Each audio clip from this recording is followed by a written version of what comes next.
So today we are going to discuss the current of injury vector in anterior wall MI.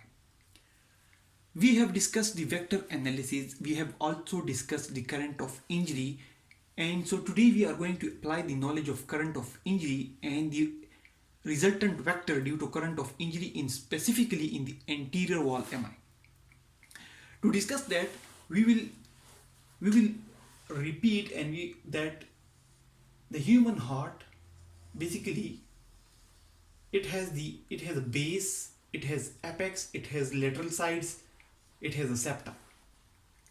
In different leads of the ECG, the lead 1, the lead 2, the lead 3, they look at the human heart from different angles. That is something we discussed. For example, the lead 2 look at the heart from this side and it will specifically notice any abnormality that is occurring on this side. The lead 3, this lead 3 is looking at the heart from this side and it will specifically notice any injury that is occurring on this side. Similarly, the lead 1, it is looking at the heart, lead 1 is looking at the heart from the upper side. It will specifically see any changes occurring on here. The AVF is looking at the heart from the foot side. It will specifically notice something that is occurring on the inferior side of the heart. Now, different ECG leads will record changes differently depending upon the area of the heart that has been damaged. Now, the area of the heart that will get damaged, it also depends upon the artery or the blood vessel that has been blocked, for example.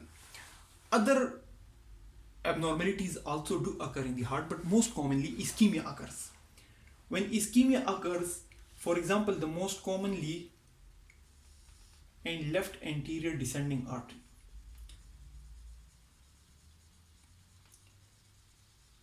Left anterior descending artery. It supplies the anterior wall of the heart. So if it is blocked, some block has appeared in this artery, the anterior wall of the heart will get damaged. Now the changes that will occur in this block in the anterior wall, it will lead to changes that will occur in the anterior wall MI. Now when a blood vessel is blocked, the blood is not being supplied to some specific area of the heart that is known as ischemia.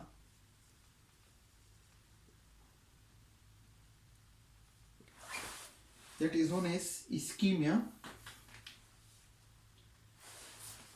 And if a portion of the heart dies due to this ischemia, it is known as infarction. So when ischemia occurs, there is decreased oxygen, there is increased carbon dioxide, and there is decreased nutrients.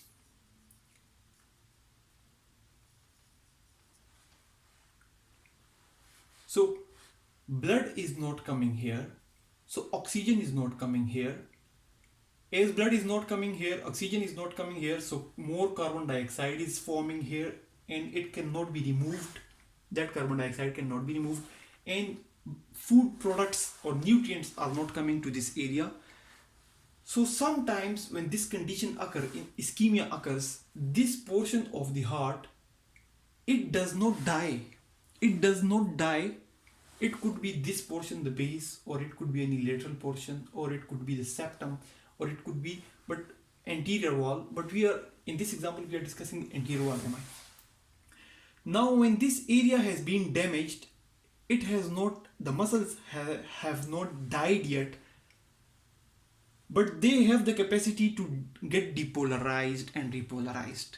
So when such a condition occurs due to ischemia, due to decrease in blood supply, current of injury will form, and the pattern of current of injury in different leads will be according to the area damaged, will be according to the area of the heart that has been damaged.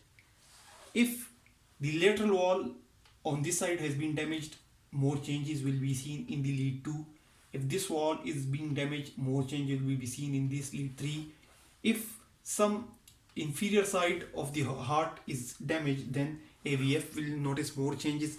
So that depends and a combination of damage can occur and combination of changes can occur. That is a very big topic, but today specifically we see what changes will occur in ECG and what can we do on vector analysis when anterior wall MI occurs.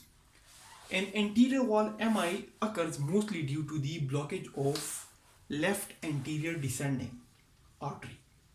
Left anterior descending artery. So when anterior wall MI occurs, these changes are basically seen on the ECG. Lead 1, lead 2, lead 3 and specifically V2. Second, chest lead. Here we see ST elevations, here we see ST depression and a big ST elevation in second chest lead.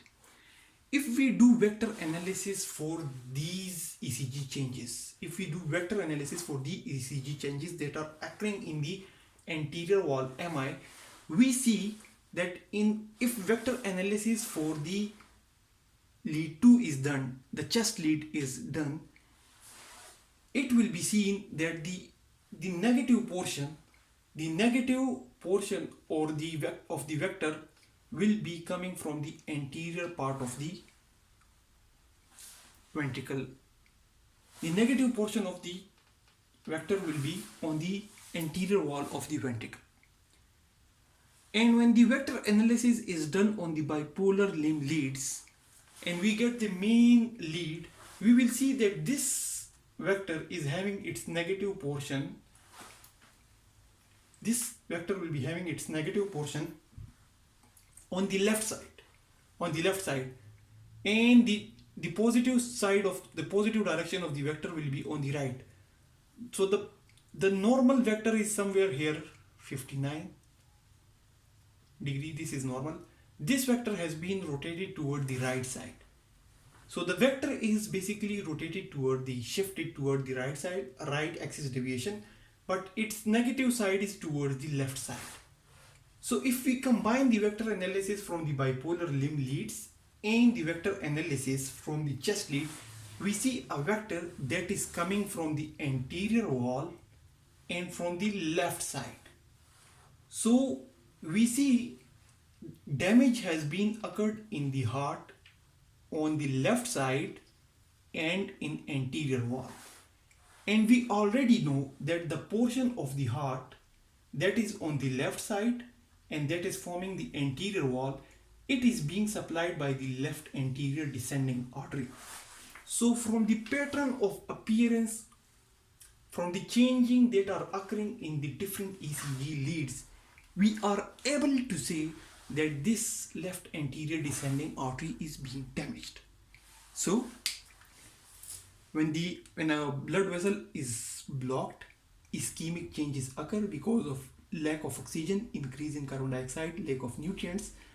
That leads to a stage in which current of injury occurs, and that current of injury lead to specific changes in different ECG leads depending upon the area of the heart that has been damaged.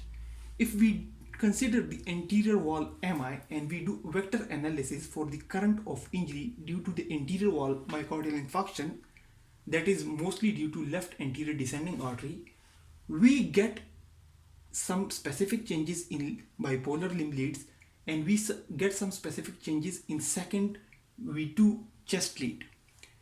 If we do vector analysis for them, we see that the vector of the chest lead, it is basically coming from the anterior wall. If we do vector analysis, if we determine the J point and we exactly calculate the vector, which is basically a mathematical calculation which we are not doing in detail over here, we will see that the negative side will be on the anterior wall. And if we see the bipolar limb lead, we will get the mean vector in which will have its negative side on the its negative portion will be on the left side and it will be deviated toward the right. So from that vector analysis, we determine that the damage has been done on the anterior wall. We get the picture of anterior wall from the chest leads and we get a picture of the left side from the bipolar limb leads. That that exactly localize the portion of the heart that has been damaged. So in this anterior wall MI, that portion is basically the left anterior wall, and the left anterior wall is supplied by left anterior descending artery. So from the changes of the ECG, we can exactly determine which artery or blood vessel has been blocked. So that's all about the current of injury vector in anterior wall myocardial infarction. Thanks a lot for watching the video.